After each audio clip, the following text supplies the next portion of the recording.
Zubin Mehta, bonjour. Merci d'avoir accepté cette interview pour Mezzo. Vous êtes directeur musical de l'Orchestre Philharmonique d'Israël depuis 1977, depuis 40 ans. Et auparavant, depuis 1969, vous étiez conseiller musical de cet orchestre, un orchestre avec lequel vous avez donné plus de 3000 concerts. Est-ce que vous vous souvenez, Zubin Mehta, de votre premier concert avec cet orchestre? Well, the first concert was in 1961, when I jumped in for Eugene Ormandy, the great conductor of Philadelphia. And I played a program which was for me the first time, but also for the orchestra. You know, Stravinsky's Symphony in 3 movements, Dances of Galanta, Kodai, and the 7th Symphony of Dvorak. They had not played any of these pieces, nor I. So we learned it together. And I think that was the binding factor that they invited me again. Il y a tout de suite eu un coup de foudre. Well, there was such an electric between us, and really, from the first moment, human contact. And it was important for a young conductor to be invited again. I didn't know, but they invited me again. Then 2 years later, and then I came with the Bruckner 9th Symphony, Webern 6 pieces, and then a tour of Australia with Giulini, the maestro cancelled. So they invited me again to make the tour. And this tour, I really got to know the orchestra, because playing in all over Australia, New Zealand, etc., different programs. So since then, 1969, as you say, I was named music advisor. Comment vous décririez l'évolution, le travail que vous avez accompli pendant plus de 40 ans à la tête de cet orchestre? Well, that's a very good question. The orchestra that I started with was an orchestra of the Habsburg Empire. There were musicians of Vienna, Budapest, Prague, some, of course, Germany also. Then in the 1980s came the influx from the Soviet musicians who came here. So the Habsburg were pensioned, and the Soviet Union entered the orchestra. And these were, especially in the strings, virtuoso players. They didn't exactly know our style, especially in classical music, but they are so good at their instrument, they learned immediately, sitting next to our players. So it was an evolution from the Habsburg to the Soviet Empire. Today, we have, now even those musicians are retiring at this point. Today we have an influx of already young Israeli musicians again into the orchestra. And I don't think there's one weak player in this whole orchestra. It's a pleasure. And I have engaged every single one of them in a democratic fashion with the committees, of course. Zubin Mehta, pourquoi avez-vous décidé que l'année prochaine, en 2018, vous allez quitter l'Orchestre Philharmonique d'Israël alors que vous étiez directeur musical à vie de cet orchestre?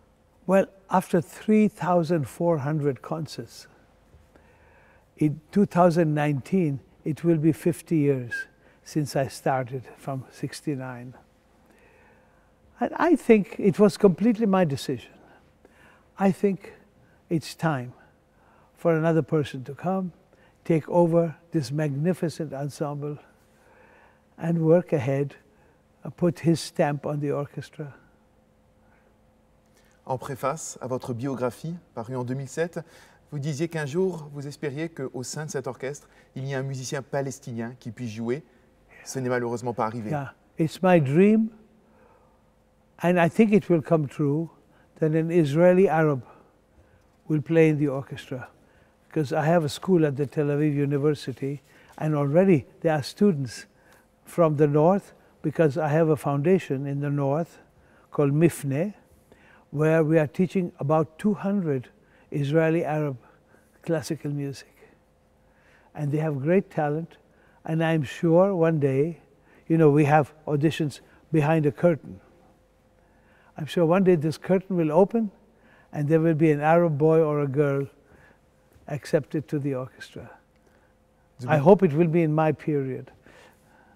Zubin Mehta, quel rôle, selon vous, peut jouer la musique, les arts dans le conflit israélo-palestinien? Well, one must never underestimate the power of music.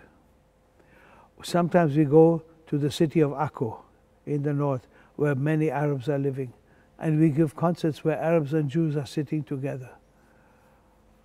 I don't know whether we make complete peace, but at least they are smiling at each other at the end of the concert.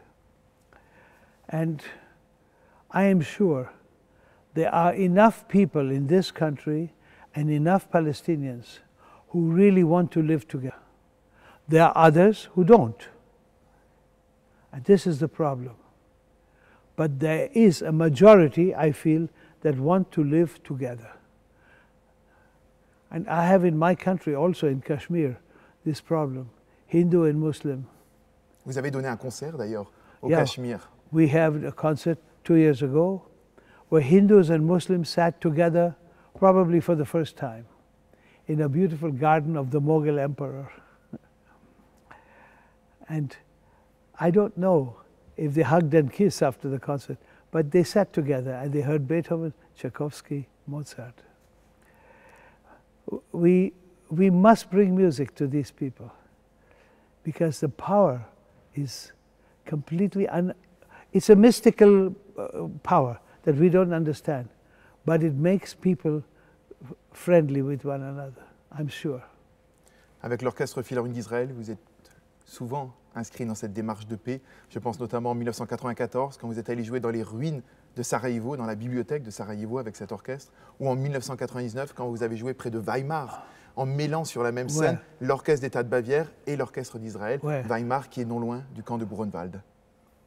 Well, in Weimar, it was a concert of friendship between Israelis and Germans, and they sat together as if they were always played all their lives, because the Second Symphony of Mahler, both orchestras know so well that they played with all their hearts. And of course, it was close to Buchenwald, and many musicians visited it.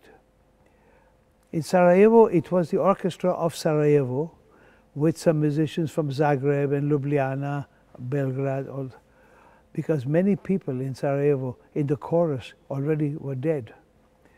And we played in the ruins of this Muslim library, which the Serbs had bombed. And there, you know, with great singers like Jose Carreras and Ruggero Raimondi, we did the Mozart Requiem. It was unforgettable for me. Quel regard portez-vous aujourd'hui, Zubin Mehta, sur l'actuelle politique culturelle du gouvernement d'Israël, de la ministre de la Culture, Miri Regev, qui défend le concept de loyauté de la culture, c'est-à-dire loyauté des structures culturelles envers l'État d'Israël? Qu'en pensez-vous? Well, I don't know this lady. She has not as yet even tried to call me. We invite her to the concerts and she doesn't come. And you know, I've been here almost more than 50 years. I have known every minister of culture. She is an exception. I hope it changes, because the government of Israel gives us only about 8% of our budget. This is very little compared to what happens in France and Germany especially. Most of our budget comes from the ticket sales, 8% from, about 60% from tickets, 8% from the government, and the rest we beg. We have friends in America and in England and in Germany also, friends of the Israel Philharmonic, and they help us, and we are very grateful. C'est évidemment une question difficile, mais No. quel serait le souvenir le plus marquant que vous ayez eu avec l'Orchestre Philharmonique d'Israël? Well, one of my dreams was in the 70s and 80s, because there was no diplomatic relation with India. Then the diplomatic relations started in 92. I was so happy. In 94, we went with the Israel Philharmonic to India with Itzhak Perlman, with Sharon Kam, the clarinetist, And we played without money for the Indians. We went to Delhi and Bombay. It was for me a dream come true, very important. We also went to China, because China in the same year also started diplomatic relations. So China and India is half the world. Suddenly half the world were friends of Israel. And we played in both countries. It was wonderful. And we still go now to both countries. Votre père, Zubin Mehta, était le fondateur de l'Orchestre symphonique de Bombay. Quel est aujourd'hui l'état du paysage musical en Inde? Well, classical music is very appreciated in the main cities, especially Bombay. And there is an orchestra in Bombay now that plays for 2 or 3 months season. And I have a foundation that teaches young people. We have about 150 young Indians learning classical music. Hopefully one day we will build a school and we will have great musicians playing classical music. On voit derrière vous, Zubin Mehta, une contrebasse. Alors ce n'est pas un hasard, évidemment, la contrebasse de l'Orchestre Philharmonique d'Israël, l'une des contrebasses de l'orchestre, et c'est l'instrument que vous avez étudié au début de votre parcours de musicien. On se rappelle notamment d'un enregistrement mythique de la truite de Schubert, évidemment avec Daniel Barenboim, Isaac Perlman, justement. Est-ce que vous rejouez parfois de la contrebasse? Pas maintenant. I don't. Since then, I've hardly played it. I've hardly played it. The orchestra is now my instrument. I play the orchestra. Alors justement, parlons de l'orchestre et de ce concert de l'Orchestre Philharmonique d'Israël, un concert consacré à Mozart et à Haydn, à ce répertoire classique. Tout d'abord, est-ce que dans cette musique, vous êtes inspiré par la révolution qu'il y a eu en matière d'interprétation avec l'apport des ensembles sur instruments anciens? Est-ce que ce regard musicologique, historique a pu vous inspirer? Well, you know, we play instruments in this orchestra made in the time of Haydn and Mozart. We have some Stradivari in the orchestra. They were made in 1716 or 1724. This is before the birth of Mozart. So you can say we are playing original instruments, but some instruments are also new, modern. We cannot, in an orchestra like this, insist on all instruments made in those periods. We cannot. But 80% of the Israel Philharmonic plays chamber music.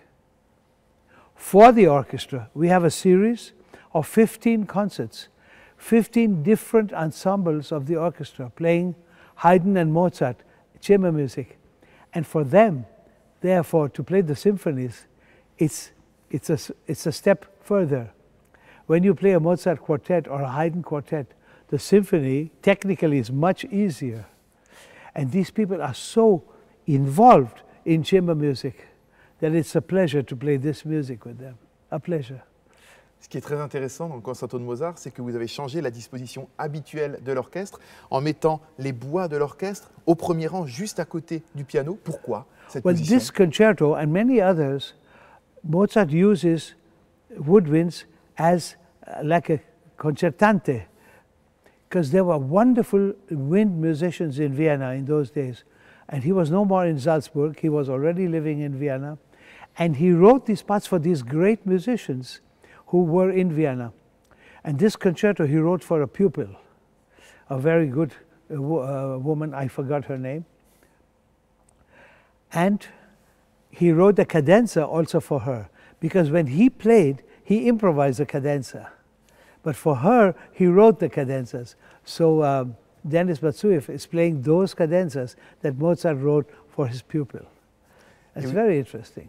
Et vous avez aussi choisi un orchestre relativement réduit, avec par exemple seulement 2 contrebasses. Yes, because in those days the orchestra was small, and the style and the transparency in the music is much more displayed. We have only 10 first violins and 8 second violins, etc. So it gives the classical transparency.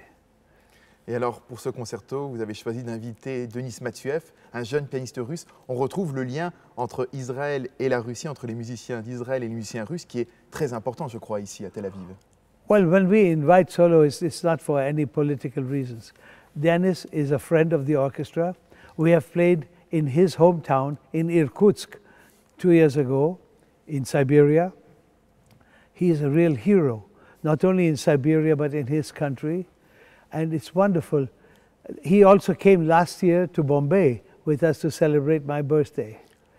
So the Israel Philharmonic is a great friend of his, and he returns this friendship to us. We are very lucky to have it.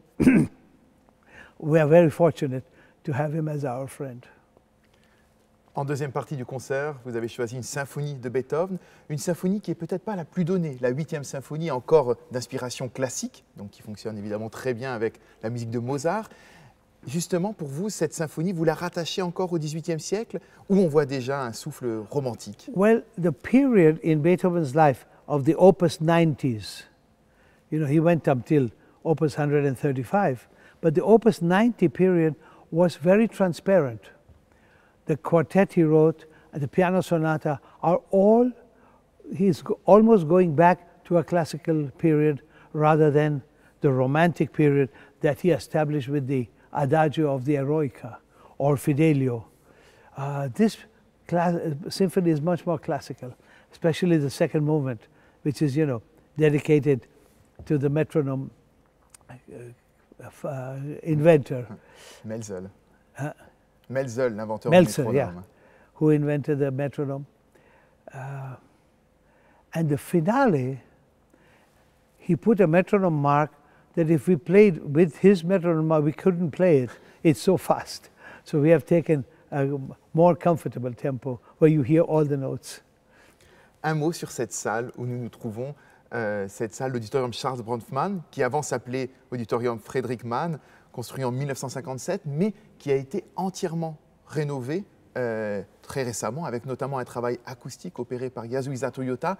Ça a été vraiment important pour vous de modifier l'acoustique de cette salle? The hall was a little bit on the dry side. We needed more reverberation, so we raised the ceiling. The ceiling was quite low. In fact, you see it, but it's transparent now. So the sound is reverberating much more. And we are very happy with Mr. Toyota's sorry.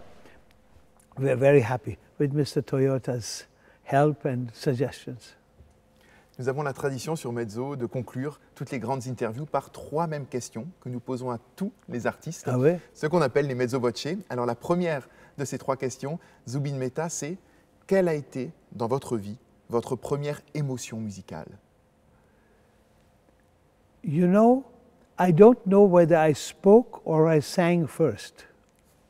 In my house there was so much music that I was singing all the time, singing what my father was playing. So I don't know whether I did that or I spoke my language first. I cannot remember that. But my emotions were always based on what my father was playing in the house. Zubin Mehta, parmi les nombreuses personnalités que vous avez rencontrées au cours de votre carrière, quelle a été pour vous la rencontre la plus marquante? I wish I could say Mahatma Gandhi, but I never met him. But Rubinstein, who played with us so many times, with me in Los Angeles, in Montreal, and of course many times with Israel Philharmonic, he was like a father figure to me. I never forget what I have learned from him. Et la dernière de ces 3 questions, Zubin Mehta, si demain vous vous retrouvez sur une île déserte et vous ne pouvez emmener qu'une seule œuvre de musique, quelle œuvre vous choisissez? You know, I would take with me the B minor Mass of Bach, which I have never conducted. And if I was on an island, I would listen to this every day till the end of time. Pourquoi vous ne l'avez jamais dirigé? I'm afraid. There are some works I'm afraid. I've heard it performed so beautifully with colleagues that although I've done very complicated music all my life, maybe one day I will do it, but not yet. I'm still young. Cette semaine, Donald Trump était ici en visite en Israël. Quel regard, Zubin Mehta, en tant qu'artiste, vous portez sur l'actuelle politique du gouvernement israélien?